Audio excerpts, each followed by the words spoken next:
Make sure we in business, family. Oh, I got reverb up. Probably sound like I'm in a tunnel. Turn that down a little bit. Maybe I read a horror story. I turn up reverb. I don't really use that. I don't know. So glad to be back with you Thursday. We continue to read Celestine Prophecies. We are on our crown chakra. So the color for that is violet. Purple. I laughed because I started thinking about violet from Willy Wonka. But the element for your crown is thought. And I think I got a pretty good visualization for us today. Something I want to do. So I look forward to it. But yeah, I think it's something that'd be necessary for us. Um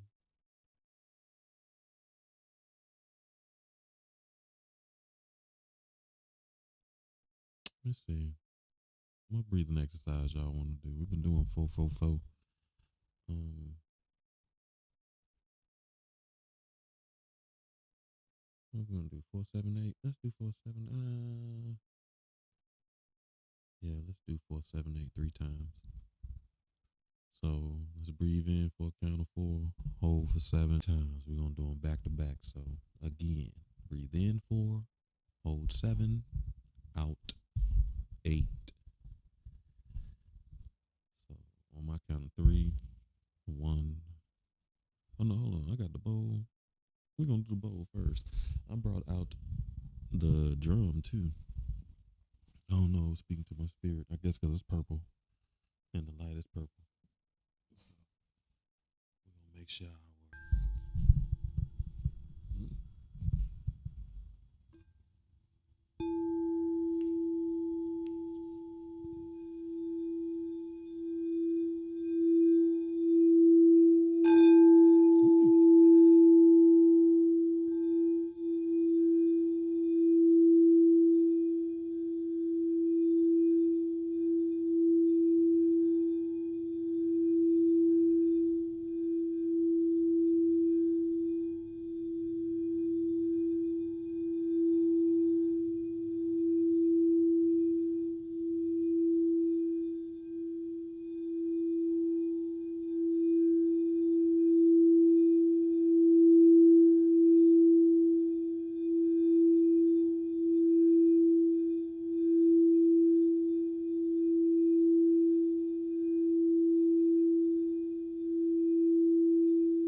myself. I'm trying to stick my face in the bowl so I can feel the vibrations in my face. But I love that bowl.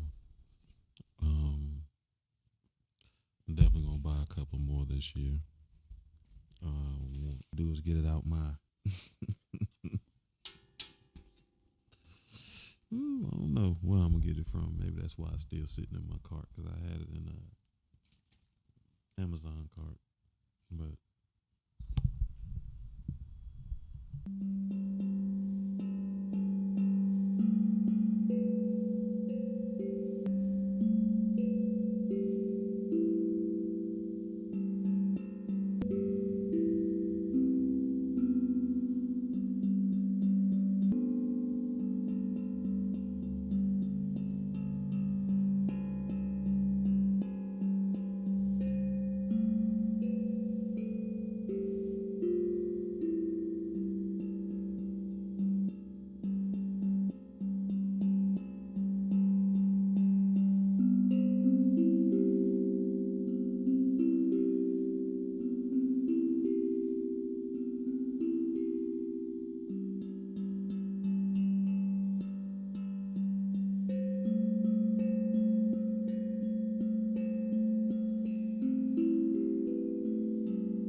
so now we're gonna do the breathing exercise. 4-7-8.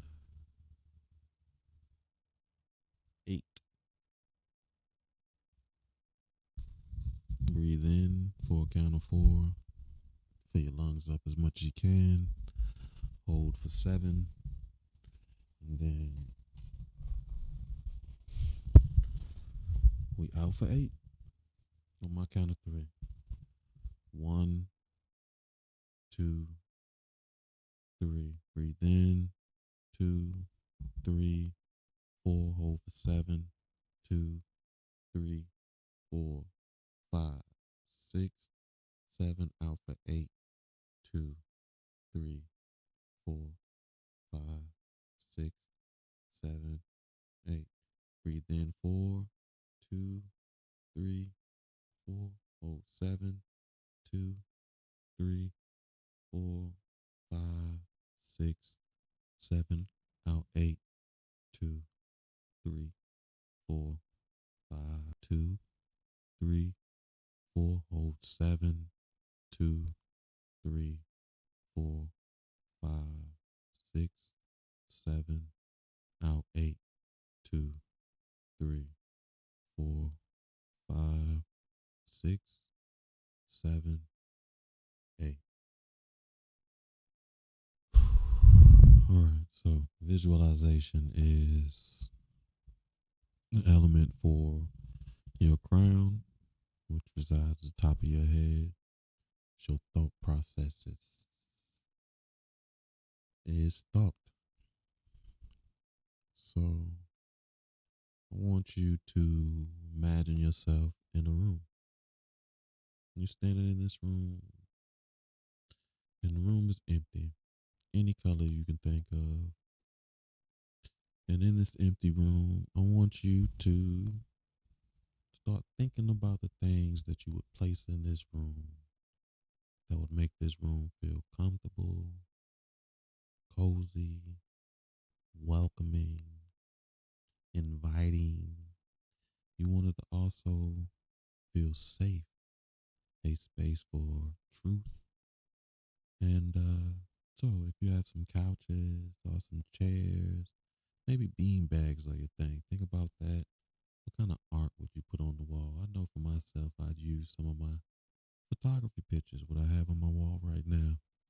I definitely have some throws or something like that, but visualize the things that you have in this room that make it feel comfortable. Think about the lighting. What color is the lighting? Will it have music? Would you have plants in this space? Does this space have windows? Take some time and think about the space that will make you feel the most comfortable and kind of like bring a smile to your face, right? So as you're doing that, I want you to put a table in the middle of that room with only two chairs sitting across from each other, facing each other.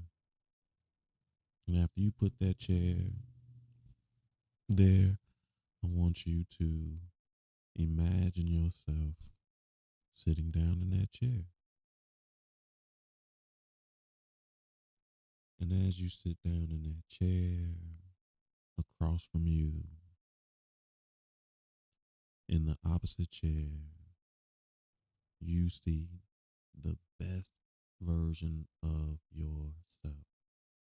How does that person look? Do they look healthy? Do they look happy?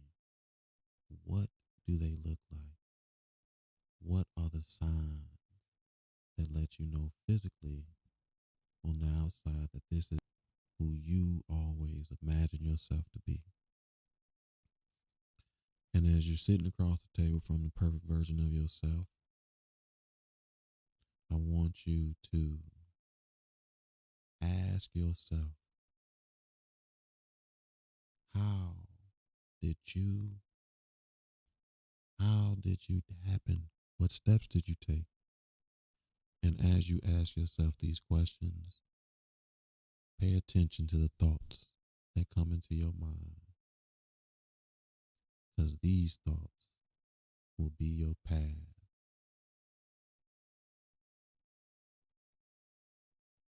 Take a little moment and think deeply about those things. What would the perfect version of you tell you to do?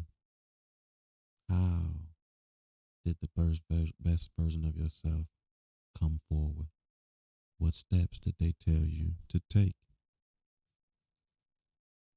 And as the best version of you answers your question, I want you to stop. They say this to you: I am a divine to the universe. I am at peace. I am a spiritual being. I release doubt and welcome faith. I am a divine being. I am connected to the universe. I am at peace. I am a spiritual being. I release doubt and welcome faith. All right, so where are we at in this story? What's going on? Today Thursday. I think he just talked the girl that he liked going back to America. She was a little over it at first because she wanted him to come back too, but he like the alchemist. He chasing his personal legend, and it's funny because when I thought about that book, I was like, I bet he wish he had him a desert woman who understood that he chasing his personal legend.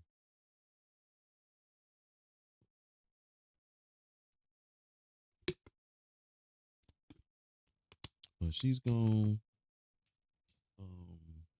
Where's he at now? I think he in the truck. They've escaped the soldiers. A woman took her to a friend's house. Then he ran into his old friend Janine or something like that. Janice, somebody. Don't get me the line. Basic sigil magic. Yeah. Their eyes were watching God. That is one of my favorite stories ever. I don't really like romance novels, but I think that's a very good romance novel. Okay, we got 30 pages left.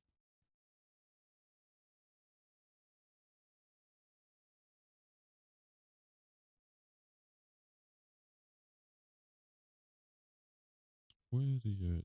Doo-doo-doo. That's the girl he made.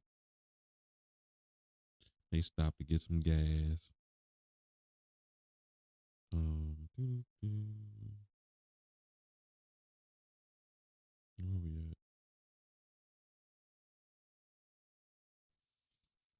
You know, they were at a fork in the road or something. Let me move this. I gotta get more comfortable. I feel like that is in the way.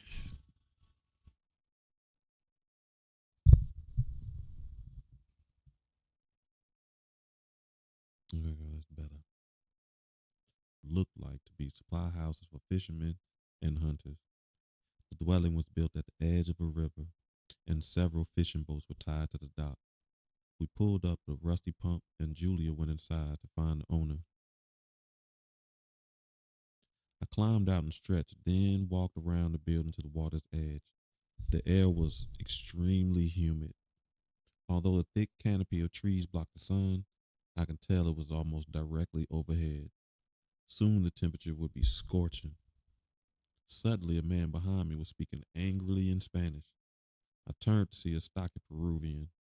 He looked at me menacingly and repeated the statement. I don't understand what you're saying. He switched to English.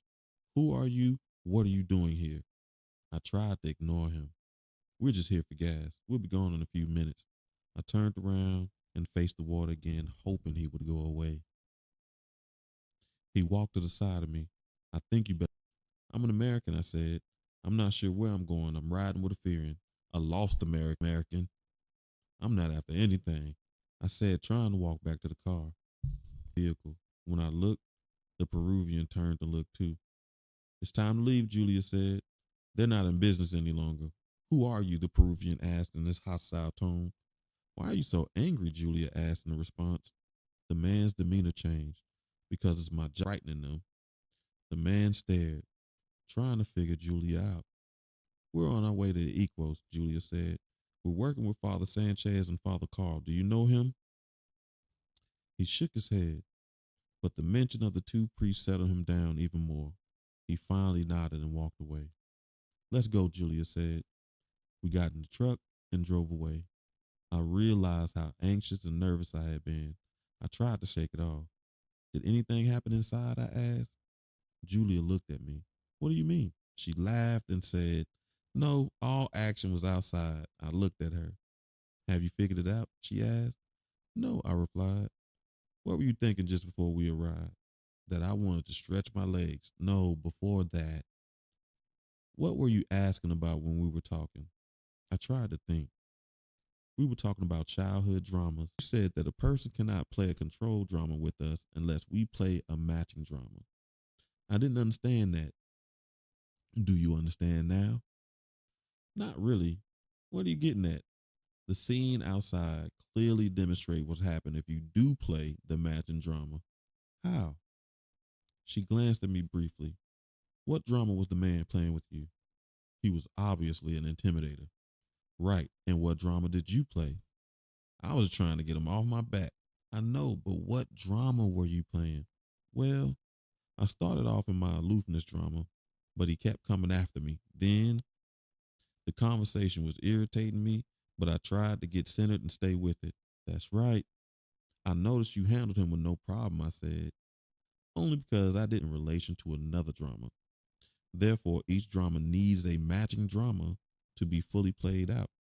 What the intimidator needs in order to get angry is either a poor me or another intimidator. Facts. How did you handle it? I asked, still intimidating him. Of course, this would probably have resulted in violence. But instead, I did what the manuscript instructs. I named the drama he was playing. When he tried that on me, I named what he was doing. That's why I asked him, why was he so angry? Yes, the manuscript says that covert manipulation for energy can't exist if you bring them into the consciousness by pointing them out. About what's going on in the conversation always prevails. After that, the person has to be more real and honest. When you call them out, you do. You can't pretend like you don't know. So you can't act like you're not being angry. You definitely being angry. Though I didn't know what I was doing. I'm sure that's something all of us have done. Simultaneously look beyond the drama at the real person in front of you and send as much energy as possible their way. If they can feel your energy coming in anyway, then it's easier for them to give up their way of manipulating for it. What could you appreciate in that guy? I said. I could appreciate him as a little insecure boy needing energy desperately. No, his job. He was doing his job. Besides, he brought you a very timely message, right? I looked at her. She appeared to be on the verge of laughter. You think we stopped there just so I could grasp how to deal with someone playing a drama? That was the question you asked, wasn't it? I smiled. My good feeling began to return. Yes, I guess it was. A mosquito buzzing around my face forced me awake. I looked over at Julia. She was smiling as though recalling something humorous. For several hours after leaving the river camp, we had ridden in silence, munching on the food Julia had prepared for the trip. You're awake, Julia said. Yes, I replied. How far to the Equos? The town is about 30 minutes, but the Stewart Inn is only 5 minutes ahead. It's a small inn and hunting camp. The owner is English and supports the manuscripts. She smiled again. We have had many good times together. Unless something has happened, he should be there. I hope we can get a lead on where Will is. She pulled the truck to the side of the road and looked at me. We better get centered while we're here. Before I ran into you again, I had been floundering around wanting to help find the ninth insight, but not knowing where to go. At one point, I realized I had been thinking repeatedly of Hinton. I get to his house, and who should show up but you? And you tell me that you're looking for Will and that he's rumored to be an Equos. I have an intuition that we'll both be involved in finding the ninth insight. And then you have the intuition that at some point we separate and go in different directions. Is that pretty much it? Yes, I said. Well, I want you to know that after that, I got to thinking about Willie Stewart and the inn. Something is going to happen there. I nodded. She drove the vehicle back to the road and around the curve. There's the inn, Julia said. Ahead about 200 yards where the rock took another sharp bend to the right was a two-story Victorian-style home. We pulled into the gravel parking area to get out when Julia touched my shoulder. Remember, she said, no one is here by accident. Stay alert for messages. I followed her as we walked up the porch. The men, well-dressed Peruvian, nodded distractedly as we walked by them and into the house. Once in the large foyer, Julia pointed out to the dining room and asked me to pick a table and wait there while she looked for the owner. I surveyed the room. It contained a dozen or so tables lined in two rows. I picked a table about halfway down and sat with my back against the wall.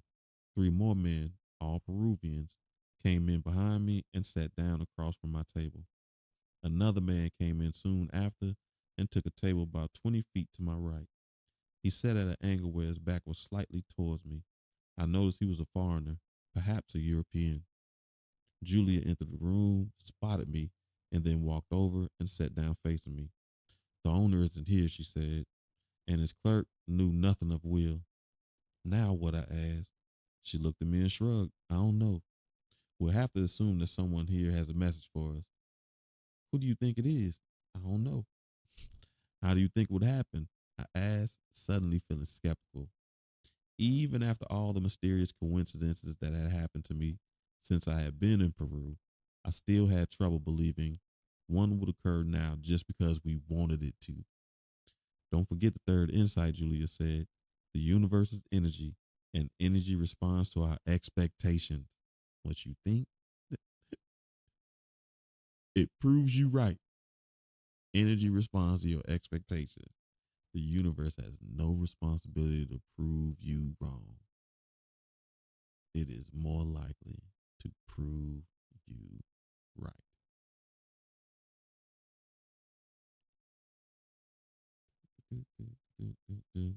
People are part of that energy in the universe too. So when we have a question, the people show up who have the answer. She cut her eyes to the people in the room. I don't know who these people are, but if we could talk with them long enough, we would find truth each had for us. Some part of the answer to our questions. I looked at her askance. I guess I hope that's the word because I promise you this book has so many misspelled words. She leaned towards me across the table. Get in your head. Everyone who crosses our path has a message for us. Otherwise, they would have taken another path or left earlier or later. The fact that these people are here means that they are here for some reason. I looked at her, still not sure whether I believe it was that simple. The hard part, she said, is figuring out who to take the time to talk with. When talking with everyone is impossible. I know that's right. How do you decide? I asked. The manuscript says there are signs. I was listening intently to Julia, but for some reason, I glanced around at me. As I caught his eye, he shifted his gaze back to his food. I also looked away. What signs? I asked. Signs like that. Like what? Like what you just did? She nodded toward the man to my right. What do you mean? Julia leaned towards me again. The manuscripts say we will learn that sudden, spontaneous eye contact is a sign that two people should talk. But doesn't that happen all the time? I asked. Yes, it does. And after it happens, most people just forget about it and go on with what they're doing. I nodded. What other signs does the manuscript mention? I asked. A sense of recognition, she replied. Seeing someone who looks familiar, even though you know you've never seen them in person before. When she said that, I thought of Dobson and Renault, how familiar they looked when I had first seen them. I run into that all the time. They say everybody got a doppelganger. So, I mean, when I start seeing these doppelgangers, I'm almost like, hey, you look like somebody I know. Listen, when I was in the country, they did me like that. They used to swear I look like this man. I remember this one lady gave me a compliment, like, you such a good son. You such a good son to your father. She thought I was in there buying something that my daddy liked. Does the manuscript say anything why people look so familiar? I asked. Not much. It just says we are members of the same thought group with certain people we cut from the same cloth. Thought groups are usually evolving along the same lines of interest. I know that's right. They think the same, and that creates the same expression of outward experience. That's right. I just had that conversation. I told somebody I'm drawing a boundary. They thought I was trying to change their opinion. I was like, no, I'm not trying to change your opinion. I'm like, you just don't recognize that I'm drawing a boundary. We think differently and not in a good way. So we intuitively recognize members of our thought group, and very often they provide messages for us. Yeah, they think fear based. I'm moving beyond that. You must talk with this man, Julia said. I didn't respond. I felt uncomfortable with the idea of just walking up to him. I wanted to leave to go on to the equals. I was about to make the suggestion when Junior spoke again. The trouble with you is that you're resisting the idea of walking up to him and starting a conversation. What I was thinking. There is nothing mysterious about it. It is a matter of looking closely at your expressions. What do you mean? When you are appreciating someone at a deep level, you can see their most honest self beyond any facades they may put up. When you really focus at this level, you can perceive what someone is thinking as a subtle expression on their face. This is perfectly natural. You read faces. It sounds telepathic to me, I said. She grinned. Telepathy is perfectly natural. I glanced over at the man again. He did not look. You had better get your energy together and go talk to him, Julia said, before you lose the opportunity. I focused on increasing my energy until I felt stronger. Then I asked, what am I going to say to this guy? The truth. Put the truth in the form you think he would recognize. Okay, I will. I slid back my chair and walked over to where the man was sitting. He looked shy and nervous, the way I remember Pablo looking that night I met him. I tried to look beyond the man's nervousness to a deeper level. When I did, I seemed to perceive a new look on his face, one with more energy. Hello, I said. You appear not to be native Peruvian. I'm hoping you can help me. I'm looking for a friend of mine, Will James. Please sit down, he said in Scandinavian accent. I'm Professor Edmund Connor. He offered me his hand and said, I'm sorry, I do not know your friend Will. I introduced myself and then explained just on a hunch that it would mean something to him that Will was searching for the ninth insight. I'm familiar with the manuscript, he said. I'm here to study its authenticity. Alone? I was to meet Professor Dobson here, but so far he has not come. I don't understand the delay. He assured me that he would be here when I arrived. You know Dobson? Yes. He's the one who's organizing the inspection of the manuscript. And he's all right. He's coming here. The professor looked at me questioningly. Those were the plans we made. Has something been wrong? My energy fell. I realized that Dobson meeting with Connor had been set up before Dobson's arrest. I met him on the airplane, I explained. When I came to Peru, he was arrested in Lima. I have no idea what happened to him. Arrested? My God. He said he would call me if anything changed. Do you remember why he wanted you to meet him here instead of Lima? I asked. He said that there were some ruins around here and that he would be up in this area speaking with another scientist. Did he mention where he would be talking to the scientist? Yes. He said he had to go to San Luis, I believe. Why? I don't know. I was just wondering. As I said this, two things happened simultaneously. First, I began thinking of Dobson, of seeing him again. We were meeting along a road with large trees, and then at the same time, I looked out the window and saw, to my amazement, Father Sanchez walking up the porch steps. He looked tired and his clothes were dirty. In the parking lot, another priest waited in an old car. Who's that, Professor Connor? It's Father Sanchez, I replied, barely able to contain my excitement.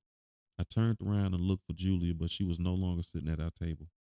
I got up just as Sanchez walked in the room. When he saw me, he stopped abruptly and the look of total surprise on his face. Then he walked over and embraced me. Are you all right? He asked. Yes, fine, I said. What are you doing here? Through his fatigue, he chuckled lightly. I don't know where else to go. And I almost didn't make it here. Hundreds of troops are ahead where Sanchez and I were standing. I'm sorry, Sanchez replied. I don't know what the troops have in mind. Just know there are many. I introduced the two men and Father Sanchez of Connor's situation and told Father Sanchez of Connor's situation. Connor appeared panicked. I must leave, he said, but I have no driver. Father Paul is waiting outside, Sanchez said. He's going back to Lima immediately. You may ride with him if you wish. Indeed I do, Connor said. Wait, what if they run into the troops, I asked. I don't think they would stop Father Paul, Sanchez said. He's not well known. At the moment, Julia came back into the room and saw Sanchez. The two hugged warmly, and again I introduced Connor. As I spoke, Connor seemed to grow even more fearful, and after only a few minutes, Sanchez told him that it was time for Father both excuse me. Both Sanchez and Julia escorted him outside, but I told him goodbye there and waited at the table. I wanted us here was important, but I couldn't quite figure it out. Before long, Julia came back into the room and sat down beside me. I told you something was going to happen here, he said. If we hadn't stopped here, we wouldn't have seen Sanchez or Connor for that matter. By the way, what did you? I knew that Sanchez was tired, but hearing that he was unavailable disappointed me. I wanted very much to talk with him, to see if he could add some perspective to what has happening, especially concerning the soldiers. I felt uneasy, and a part of me wanted to flee with Connor. Julia picked up on my impatience. Take it easy, she said. Slow down and tell me what you think of the eighth insight so far. I looked at her and tried to center myself. I'm not sure where to start. Okay, good.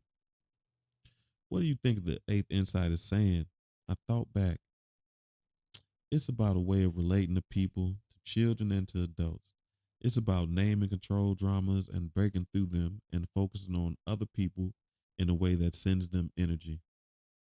And she asked, I focused on her face and immediately saw what she was getting at. And if we are observant about who we talk with, then we get the answers we desire as a result. Julia smiled broadly. Have I grasped the insight? I asked. Almost, she said. But there's one more thing. You know, when all the participants know how to interact this way. Oh, yeah. No, it's quiet tonight.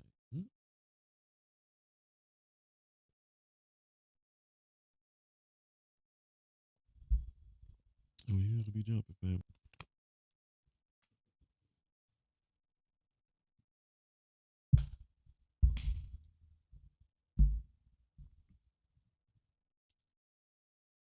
I walked out on the porch and sat in one of the wrought iron chairs. After a leisurely dinner with much talking, and afterward we had decided to sit out in the night air. 3 hours had gone by since Sanchez had gone to his room, and I was beginning to feel impatient again. When Sanchez suddenly walked outside and sat down with us, I was facing me and Julia. I noticed that he was carefully adjusting his position of his chair so that he was an equal distance from each of us. Yes, he finally said, I have. He paused again and appeared to be in thought. What did you hear? Let me tell you everything that happened, he said. When Father Carl and I left to go back to the mission, we expected to find Father Sebastian there along with the military. We expected an inquisition when we arrived, we found that Father Sebastian and the soldiers had left abruptly several hours earlier after receiving a message. For a whole day, we didn't know what was going on. Then yesterday, we were visited by Father Costas, whom I understand you have met. He told us that he was directed to my mission by Will James. Apparently, Will remembered the name of my mission from his conversation earlier with Father Carl and intuitively knew that we would need information Father Costas was bringing. Father Costas had decided to support the manuscript. Hmm? Why did Sebastian leave so suddenly? I asked. Because, Sanchez said, he wanted to speed up the implementation of his plans. The message he received told him that Father Costas was about to expose his intention to destroy the ninth insight. Sebastian found it? Not yet, but he expects to. They found another document that indicated where the ninth is. Where's it supposed to be? Julia asked. At the Celestine ruins, Sanchez replied. Where is that? I inquired. Julia looked at me. About 60 miles from here.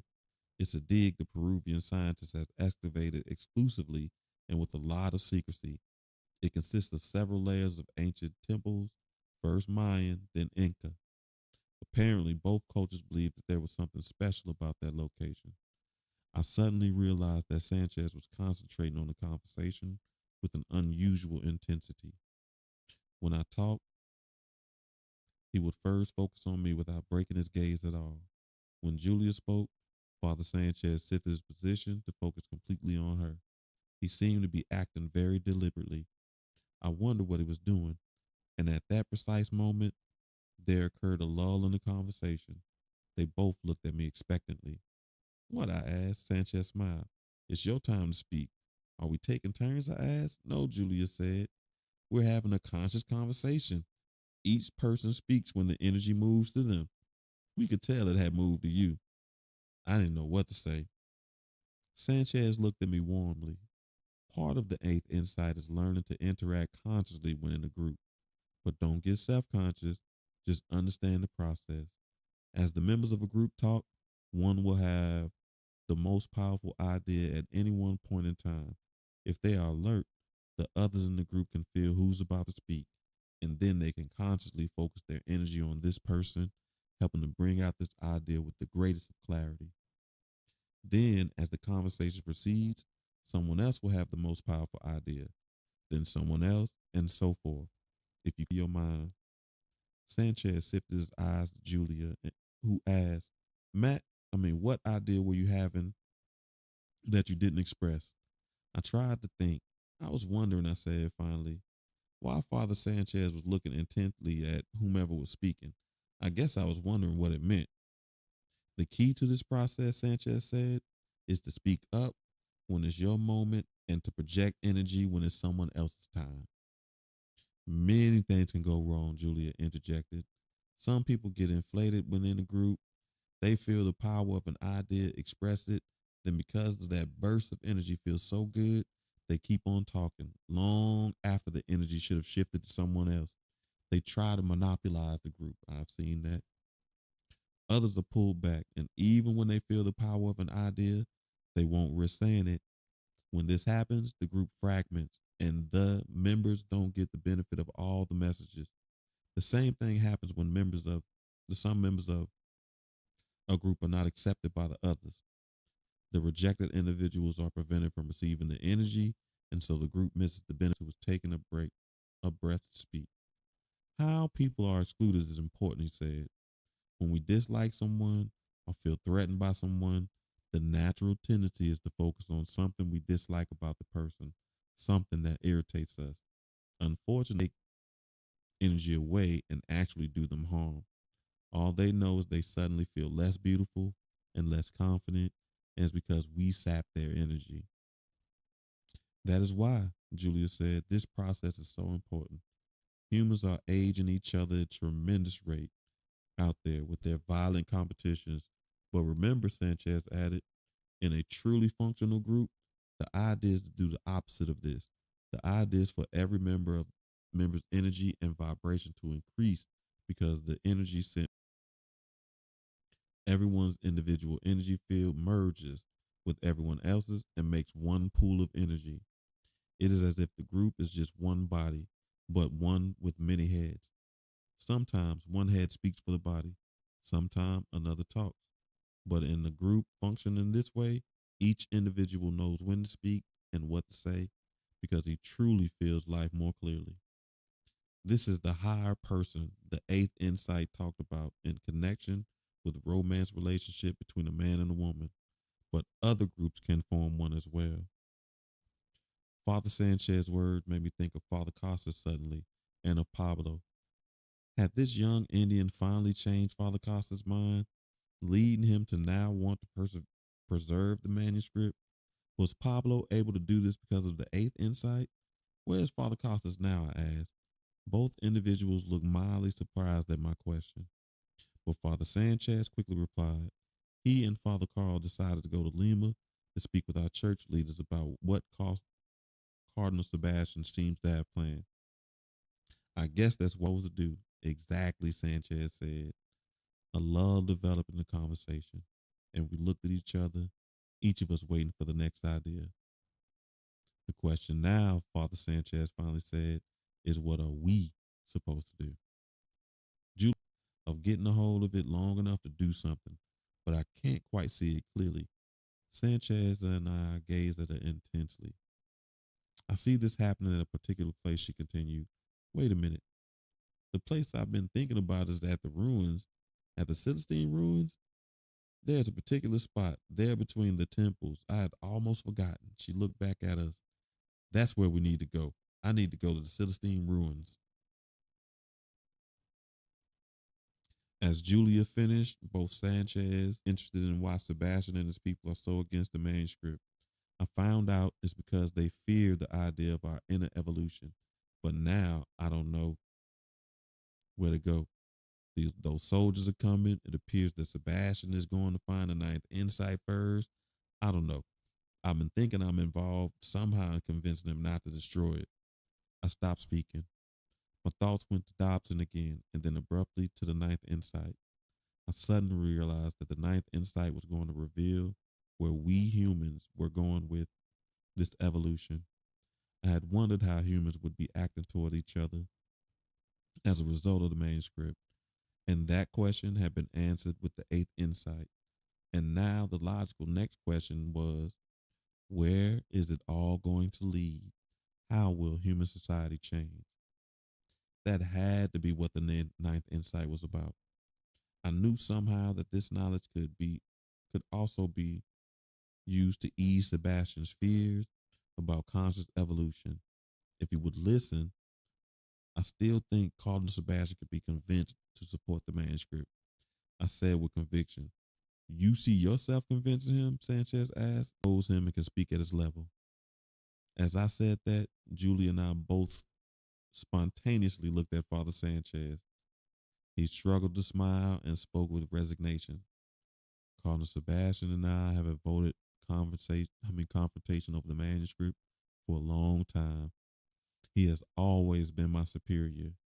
He considers me his protege, and I must admit that I look up to him. But I guess I always knew that it would come to this. The first time you mentioned it, I knew the task of convincing him was mine. My whole life has set me up for it. He looked intensely at Julia and me, then continued. My mother was a Christian reformer. She hated the use of guilt and coercion when evangelizing. She felt that people should come to religion because of love, not out of fear. I feel you right. God, man. A question I've been wanting to ask is, why is a God fearing better than a God loving? My father, on the other hand, was a disciplinarian who later became a priest and, like Sebastian, believed adamantly in tradition and authority. That left me wanting to work within the church authority, but I always seeking out ways it should be amended so that the higher religious experience is emphasized. Dealing with Sebastian is the next step for me. I've been resisting it, but I know I have to go to Sebastian's mission at the Ecos. I'll ride with you, I said. Oh, man. The emerging culture. The road north through a dense jungle. The road north wound through a dense jungle and across several large streams. Father Sanchez told me of the Amazon. We had risen early and said a quick goodbye to Julia, then left in the vehicle Father Sanchez had borrowed, a truck with raised, oversized tires and four-wheel drive. As we traveled, the terrain rose slightly and the trees became more widely spaced and larger. This looked like the land around Vicente, I asked. He smiled at me and said, we've entered the 50-mile stretch of land about 20 miles wide that is different, more energized. It runs all the way to the Celestine ruins. On all sides of this area is pure jungle. Far to the right, at the edge of the jungle, I noticed that he said is the government's idea of agricultural development. A wide stretch of trees have been bulldozed and pushed into piles, some partially burned. A herd of cattle grazed aimlessly amid the wild grasses and eroded topsoil. As we passed, several looked our way, distracted by the sound. I noticed another patch of freshly bulldozed land and realized the development was moving toward the larger trees and were graveling and traveling through. Cardinal Sebastian is against it. I thought of Phil. Maybe this was the place he was trying to protect. What had happened to him? Suddenly, I thought of Dobson again. Connor said Dobson had intended to meet him at the end. Why had Connor been there to tell me that? Where's Dobson now? Deported? In prison? It did not escape my notice that I had spontaneously perceived an image of Dobson in connection with Phil. How far you mean? I mean, how is your energy level? I think it's high, I said. Lots of beauty here. What did you think of the talk we three had last night? I asked. I thought it was amazing. Did you understand what was happening? You mean the way ideas were bubbling up in each of us at different times? Yes, but the greater meaning of that, I don't know. Well, I've been thinking about that. This way of consciously relating, in which everyone attempts to bring out the best in others rather than to have power over them, is a posture the entire human race will eventually adapt. Think of how everyone's energy level as the pace of evolution will increase at that point. Right, I said. I've been wondering how human culture will change as the overall energy level rises. That's what I want to know too, he said. We looked at each other for another instant, and I knew we were both waiting to see who would have the next idea. He finally said, the answer to that question must be in the ninth insight. It explains what will happen as the culture evolves forward. That's what I think, I said. Sanchez slowed the truck. We were approaching the crossroads, and he seemed undecided about which route to take. Do we 90 anywhere near St. Louis? I asked. He looked directly in my eyes. Only if we turn left at this intersection. Why? Connor told me Dobson had been planning to come through St. Louis on this way in the end. I think it's a message. We continued to look at each other. You were already slowing down at the crossroads. I said, why? He shrugged. I don't know. The most direct route to the Ecos is straight ahead. I felt hesitant for some reason. A chill shot through my body. Sanchez raised one eyebrow and grinned. I guess we had better go through St. Louis, huh? I nodded and felt a rush of energy. As Sanchez turned left and proceeded towards St. Louis, I watched the roadside expectantly. 30 or 40 minutes passed and nothing happened. We rode through St. Louis and still nothing of note occurred. Then suddenly a horn blew, and we turned and seen a silver Jeep rolling behind us. The driver was frantically waving, ran to my side and grabbed my hand and nodded at Sanchez. I don't know what you're doing here, he said, but the road ahead is full of soldiers. You better come back and wait with us. How did you know we were coming? I asked. I didn't, he said. I just looked up and saw you pass by. We were half a mile back. He looked around for a second, then added, "You better get off this road." We'll follow you, Father. We'll follow you, Father Sanchez said. We followed Phil as he turned the Jeep around. From behind a group of trees, another man walked out to the vehicle. I couldn't believe my sight. It was Dobson. I climbed out the truck and walked towards him. He was equally surprised and hugged me warmly. It's great to see you. Dobson patted my back and said, "No, I guess I panicked. They simply detained me. Later, some officials sympathetic to the manuscript let me go. I've been running ever since." He paused, smiling at me. "I'm glad you're all right. When Phil told me that he had met you at Vicente and then arrested with you later, I didn't know what to think. But I should have known we would run into each other again. Where are you headed?" To see Cardinal Sebastian. We think he intends to destroy the last insight. Dobson nodded and was about to say something, but Father Sanchez walked up. I quickly introduced him. "I think I heard your name and mentioned in Lima," Dobson said to Sanchez, "and connected with a couple of priests that were detained. Father Carl and Father Costas," I asked. "I think those were their names, yes." Sanchez only shook his head slightly. I watched him for a moment. Then Dobson and I spent several minutes describing our experience since we separated. He told him that I had met Connor and he had to return to Lima. "He'll probably be detained himself," Dobson said. "I regret I couldn't get to the inn in time, but I wanted to come to St. Louis first and see another scientist."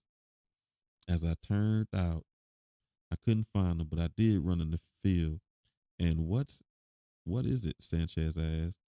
"Maybe we ought to sit down," Dobson said. "You won't believe this. Phil found a copy of part of the Ninth Insight." No one moved. "Have you found a translated copy?" Father Sanchez said. "Yes." Phil had been doing something inside his vehicle and was now walking towards us. You found part of the ninth? I asked him. I didn't find it really, he said. It was given to me. After you and I were captured, I was taken to another town. I don't know where. After a while, Cardinal Sebastian showed up. He kept probing me about the work at Vicente and my efforts to save the forest. I didn't know why until a guard brought me a partial copy of the Ninth Insight. The guard had stolen it from Sebastian's people, who had apparently just translated it. It talks about the energies of old forests. What did it say? I asked Phil. He paused. Yeah, shoot. He paused, thinking. So Dobson asked again that we sit down. He led us to a spot where the tarpaulin was laid out in the center of a partial clearing. This place is beautiful. A dozen large trees formed a circle about 30 feet in diameter. Within the circle were highly fragrant tropical bushes and long stem ferns of brightest green I had ever seen. We sat facing each other. Phil looked at Dobson, then Dobson looked at Sanchez and me and said, "The ninth insight explains how human culture will change in the next millennium as a result of conscious evolution. This describes significantly a different way of life. For instance, the manuscript predicts that we as humans will voluntarily decrease our population so that we may live in the most powerful and beautiful places on earth. But remarkably, many more of these areas will exist in the future because we will intentionally let the forest go uncut so that they can mature and build the energy. According to the ninth insight, by the middle of the next millennium, he continued, humans would typically live among 500-year-old trees and carefully tended gardens, yet within easy travel distance and the means of survival, foodstuffs and clothing and transportation will be totally automated and at everyone's disposal. Our needs will be completely met without exchange of any currency, yet without any overindulgence or laziness. Guided by the end, this will fit harmoniously with the actions of others.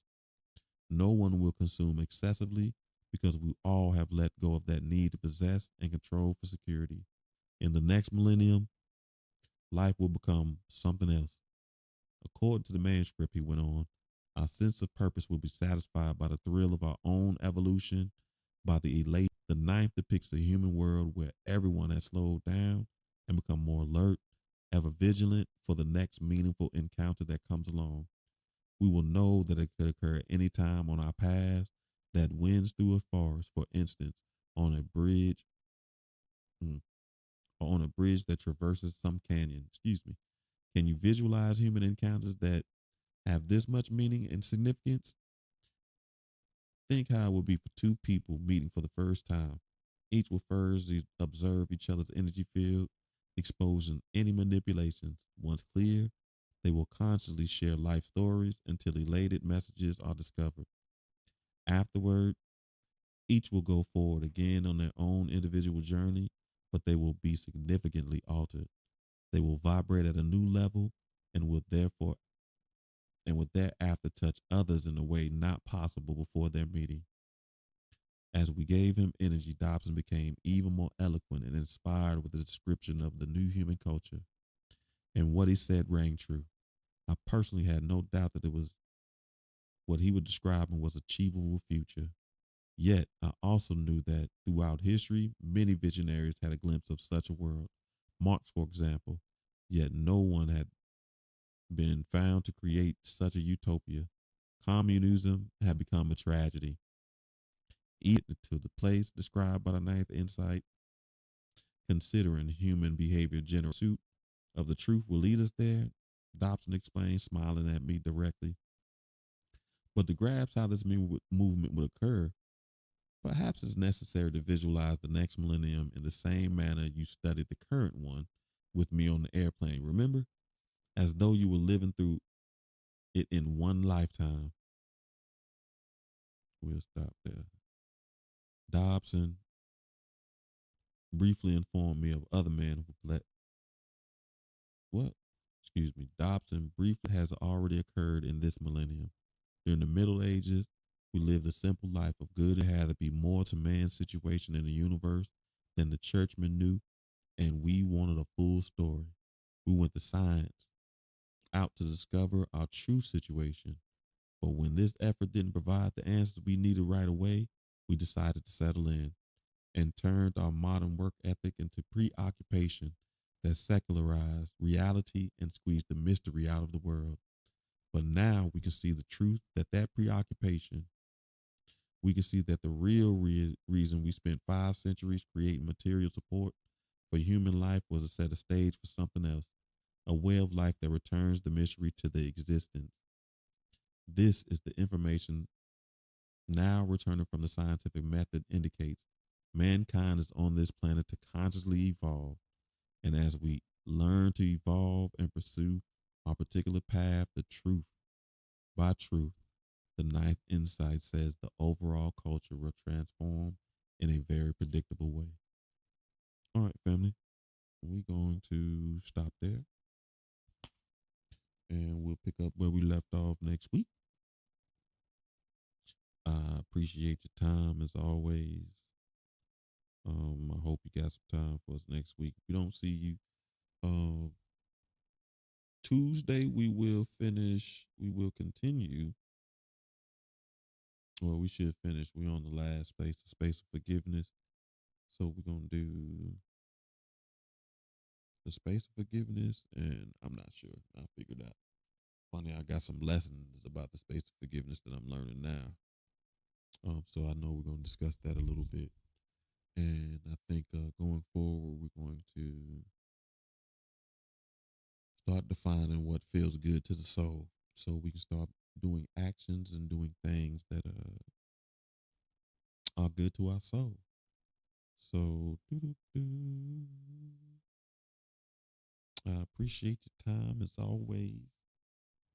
And if I don't see you Tuesday, I hope to see you again Thursday when we finish up. Well, I don't know if we're going to finish, but we'll continue reading the Celestine prophecies. Thank you, people. And